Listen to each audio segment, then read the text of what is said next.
Hello guys, good morning. Last week pala hindi ako nakapag-update dito sa bahay. Ngayong week lang ako nagkaroon ng time ulit. Kaya tara, tingnan natin kung ano yung mga pagbabago dito sa bahay. Let's go! So dito sa garage door, ito na yung kanyang kulay. Tapos dito sa mga column niya dito sa ports. Ito kung mapapansin nyo guys, yan nire-repair na nila yung mga scratches dito. Tapos syempre pipinturahan na nila yan.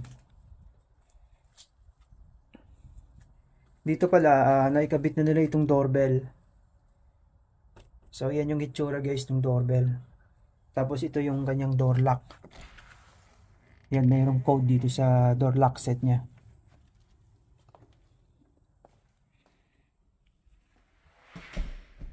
Yan guys, meron na pala siyang vinyl tiles dito sa loob. Yan, tingnan natin kung kompleto na lahat. Yan, may mga nilagay sila ditong blue tape para siguro sa mga i-repair yan na paint.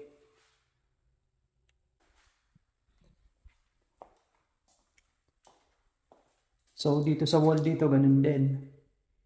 Yan, kung mapapansin nyo, may blue tsaka mga green na tape na nakalagay dito sa wall tsaka sa ceiling. Ito pala guys yung CR dito sa baba. Yan, meron siyang water closet. Tapos itong freestanding na lavatory. Yan, meron siyang mirror tapos dalawang ilaw dun sa taas.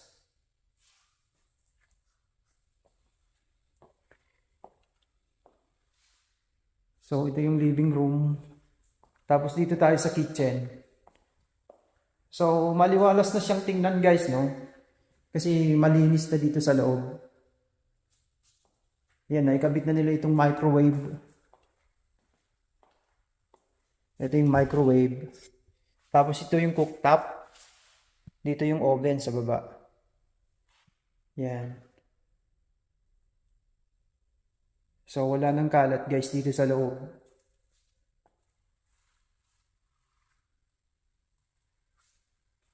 Ang ipoprovide na lang namin dito, yung fridge. Yan, dito yan, nakalagay.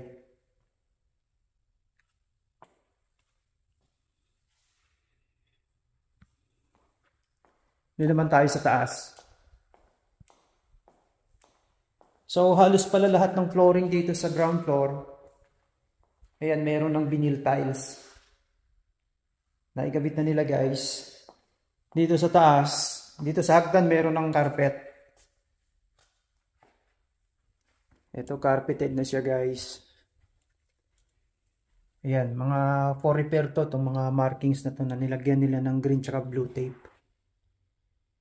So siyempre yung handrail, hindi pa nila napipinis yan.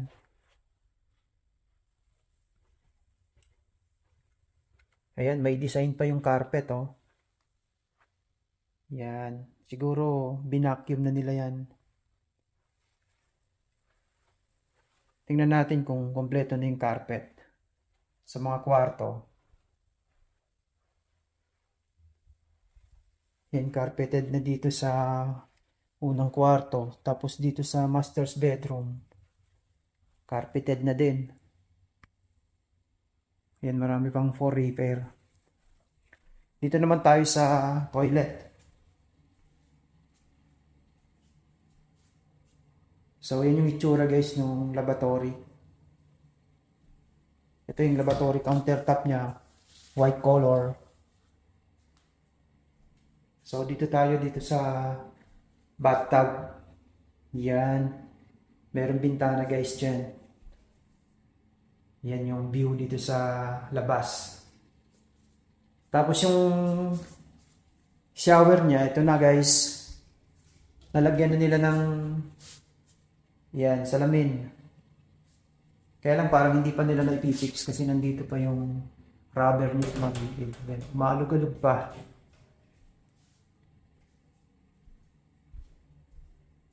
So, ito yung water closet dito. Ito yung walk-in closet.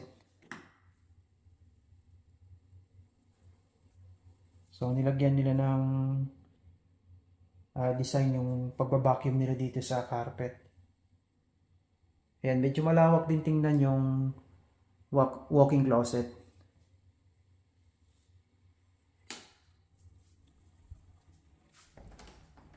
Ito yung para sa linen. Yan, pwede mga tuwalya dyan. Tapos laundry.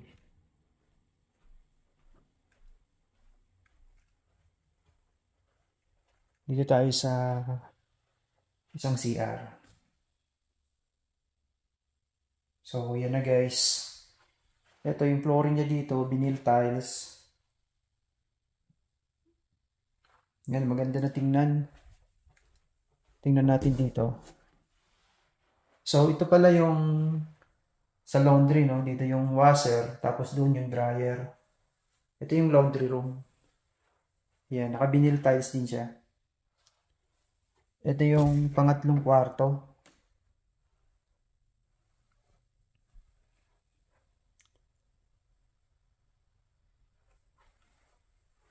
So, dito naman tayo sa pang-apat na kwarto.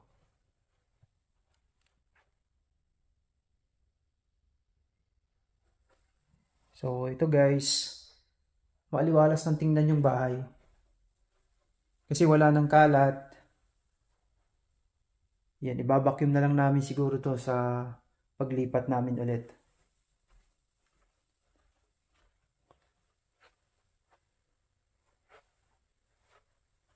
Patayin ko lang ilaw dito sa toilet.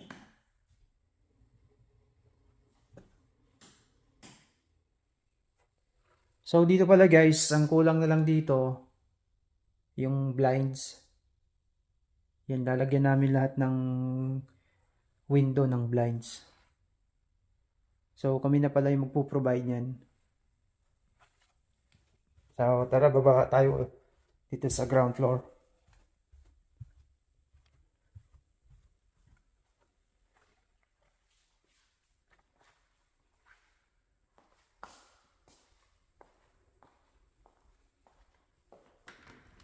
Tingnan natin yung garage.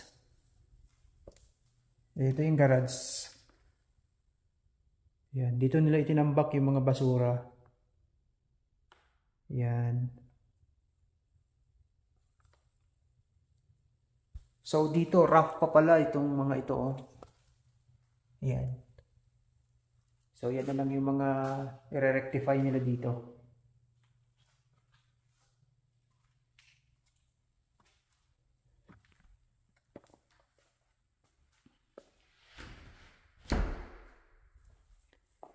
Dito naman tayo sa likod.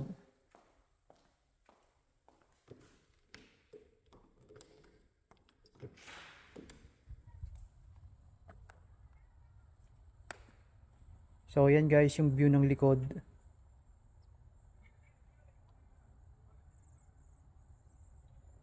Yan, naglalagas na kasi yung mga puno. Kaya ganyan na hitsura guys. Ayan, halos wala ng daon yung ibang puno.